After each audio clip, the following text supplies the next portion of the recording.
7 o'clock. Joining us in studio, Miss Amy McVay-Tellez from the Historical Society for Southeastern New Mexico, and Mr. Mike Mcleod from Xcel Energy, or Southeastern Public Service Company, Southwestern Public Service Morning, Company. Mike. And joining us Sean. on the phone this morning, Mr. Wes Reeves, the media representative for Xcel Energy and Southwestern Public Service Company, coming to us from Amarillo, New Mexico. You with us, Wes? I'm here. Awesome. How are you guys doing? How are you guys doing this morning? Well, I'm doing great. I'm actually in Texas. Yes, yeah, you're coming to us almost an hour in the future. Yeah, almost in New Mexico, but not quite. So You're Amarillo by morning, as they say. yeah, it's definitely so. Yeah, good morning. Glad to be here. Hey, glad to have you. So we are coming up on a big event this Thursday, the celebration of 40 years of Historical Society honors and recipients, and we're just celebrating kind of a trip down memory lane. And you guys got the honor back in 2017, looks like, correct? That's exactly right. Awesome. So tell us a little bit about Southwestern Public Service Company, how long you guys have been doing business, and kind of what you guys bring to the table. Well, I don't know who you want to go first. Mike, do you want to kick it off? Yeah, sure. We were first incorporated in Roswell, 1910. Really? Actually started providing electric service in 1906. Okay. Primarily to an ice plant, and then it started growing from there, and it has morphed now into Southwestern Public Service, which encompasses all of southeastern New Mexico and majority of West Texas, Sure. the Amarillo area and surrounding Lubbock. And that started in Roswell. Started in Roswell. That's amazing. Yeah, first incorporated. That's incredible. Yeah, just for that one company, for the ice plant, which down here, southeastern New Mexico, obviously, we thank you for your service. You bet. You guys are doing the Lord's work out there.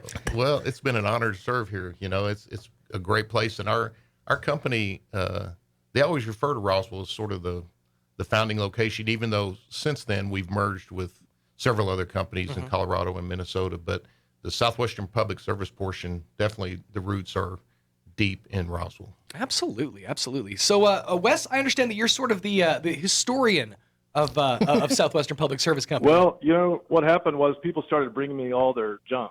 And I was a junk collector. So, yes, I'm definitely interested in history, but I wound up with a lot of the history and shared a lot of that several years back when we got this award with the Historical Society, and learned some really interesting things. And, you know, Mike mentioned the ice plant, and really the way we made electricity in the beginning was with a single 24 kilowatt Edison direct current generator, which provided the first lighting in Roswell. So I kind of, Mike can correct me if I'm wrong on this, on my math, right. but that was a lot of electricity, but today it would only power about 8 typical Roswell homes. Sure.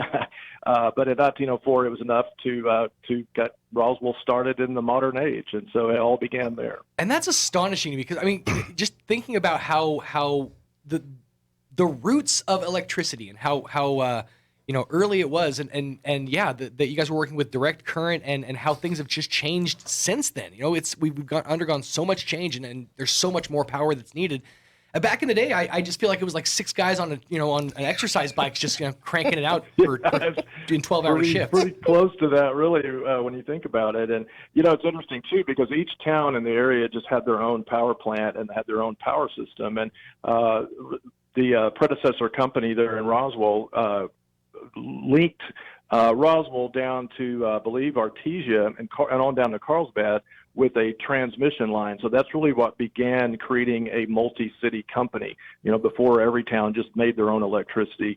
And that's kind of the origins of us kind of branching out, becoming a larger company. And then eventually they acquired a utility here in Amarillo and several properties there. So we became a multi-state utility by about 1925. And then at some point along the way, it was kind of a bone of contention. The headquarters migrated from Roswell to Amarillo. I've got some old news clippings, and there was a lot of concern about that. That's the LeBron leaves Cleveland of Roswell. Exactly. So there was a lot of anxiety about it, and it's just like today, there was kind of a game of who can give you the most, and I think Amarillo must have outbid Roswell at the time on some freebies. I'm not sure what it was, but we kind of wound up being based here with significant division operations still remaining in Roswell to this day. Yeah, it's such a fascinating story because I was just thinking about it, sitting here thinking about it. You guys were a thing before New Mexico was a thing. Right. Yes. Yeah, New Mexico was incorporated in 1912. You guys started in 1904, essentially. So, I mean, that's correct. You know, really incredible. the predecessor company was way back, and it actually failed at first. It was a guy named Maynard Gunsell, who was a Roswell guy, and he formed the first utility, and then it didn't work. It cost so much money, he went broke. So then a bank got a hold of it and renamed it the Roswell Electric Light Company. And that's really the origins of the company there. Okay. That's fascinating. And the other thing you touched on too is we live in such a connected age. It's hard to wrap your head around the fact that even Roswell to Artesia to Carlsbad was so disconnected that even our electrical systems weren't on the same grid or weren't talking to each other. That's crazy to wrap your head around. Exactly. Yeah, and Mike really knows that territory well, so he knows exactly what I'm talking about.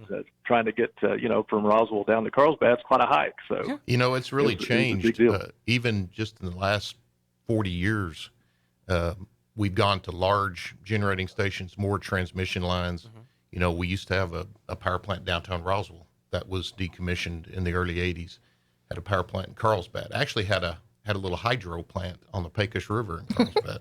Really? Yeah, there's still remnants of it there. So with the advent of high voltage transmission, we were able to build bigger, more efficient power plants and shut down older, smaller, inefficient ones and use transmission lines to tie everything together. So now we have this, multi-state, as Wes said, we're actually tied, interconnected with utilities all the way to the East Coast. Really? So we can buy and sell power. We can help each other with reliability. So Sure. it's a very interesting grid now. Basically there's 3 grids in the United States: East Coast, West Coast, and Texas. It's become like a commodity that you Absolutely. can literally trade and Yes. monetize and make work. It's amazing that this thing that started with just an ice company and some light bulbs is now a commodity. Right. Is now an asset. That's astonishing.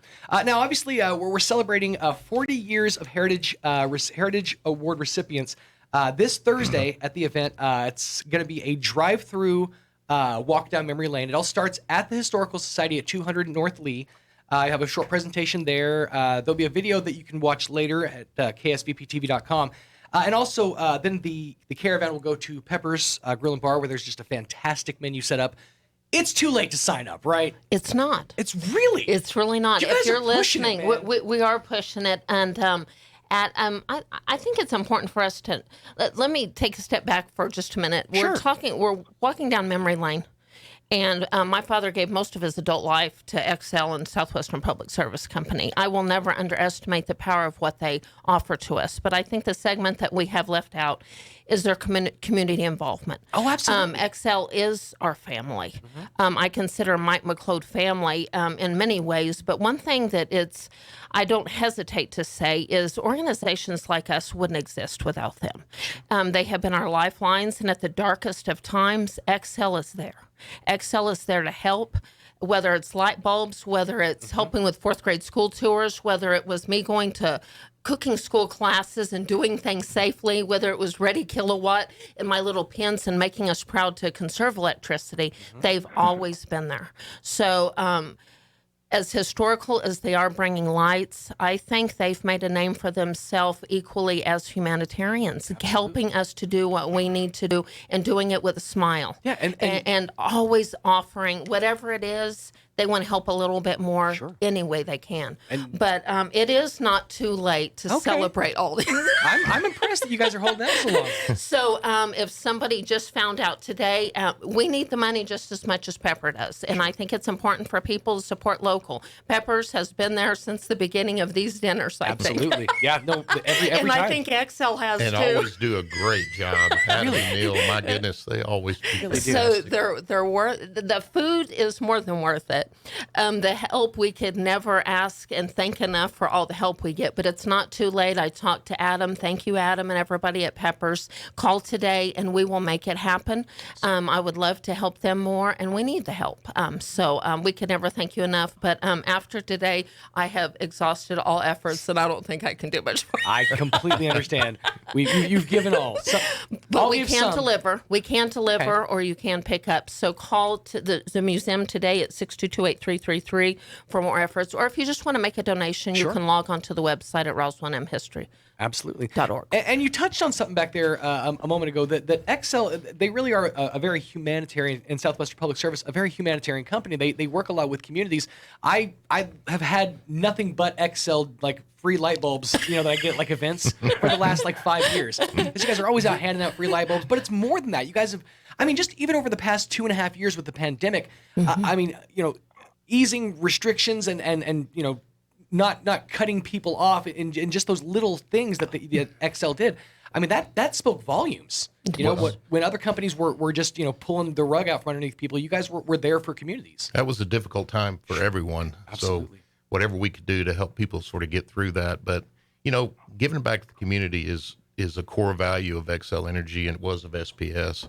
It's very important to us. We're only as strong as our communities are strong. And organizations like the Historical Society and Amy's hard work, it's hard not to. All Amy has to do is call, and she knows the answer is going to be yes. So she's just one of those that just goes above and beyond. The Historical Society is so important. A museum is so important to Roswell and Chaves County, preserving that history and not just preserving it, but communicating it, teaching it to younger people. Yeah. They do an amazing job. So it's an easy organization to support, for sure. It's one of those things that you really hope that there's generations behind us that are going to keep it alive. I see a lot of promise in kids like Josiah and some of the kids that do like the CAPS program. I see a lot of promise in that. I feel confident that the Historical Society is going to be in good hands moving forward. For generations. We certainly are honored to work with the CAPS program and even history clubs. I think that's so important. We talk about it a lot as Xcel, and they're in every building in this town. We think that the history clubs and everything could be in this building. As a reminder, don't take it for granted. Yeah. Certainly conserve it if you can, but most importantly, be mindful. It's been here before New Mexico became a state, and we have to be thankful for that and partner with them. There's a lot we can do for them too. It's a mutual relationship. Right. Sure. And you look at that list of the recipients way outside of SPS, some incredible families, organizations that have meant so much to this city and county. So it really is, and I look forward. I think 106.5 for partnering with us. Those who are unaware, during this event and after the event, you can log on to 106.5. Yes. There will be a slideshow, and just kind of, I really want to encourage people to take a moment to look at every slide. We want to intentionally put every year on there and every name, and just don't take that for granted. Do your little homework and celebrate all these 40. And we're excited for the next 40. And every year, one of the hardest things we do is make these selections. Sure. Because there could probably be 100, so many names every year. And I made the joke before. I feel like, and I understand that we're celebrating 40 years of recipients, but I kind of feel like it was a cop-out this year. Like, we don't want to pick one person, so we're just going to celebrate everybody. Well, I hear it all the time when we've even contacted individuals or organizations like Xcel or Southwestern Public Service Company. They have no idea who is in this past history. And then once you get it together, we're this family that I'm just excited. Absolutely. I'm excited that we are all family, but I'm excited for the future too. And speaking of the future, moving forward, obviously, the Historical Society, we want that to be in good hands. So I'm curious, and Wes, feel free to jump in on this one as well. The future is bright, as they say, for Xcel Energy. Obviously, we're exploring different kinds of alternative energy, but we're also kind of leaning on traditional forms of energy production. So where do you see Xcel and Southwestern Public Service moving forward? I mean, what are some of your plans moving forward?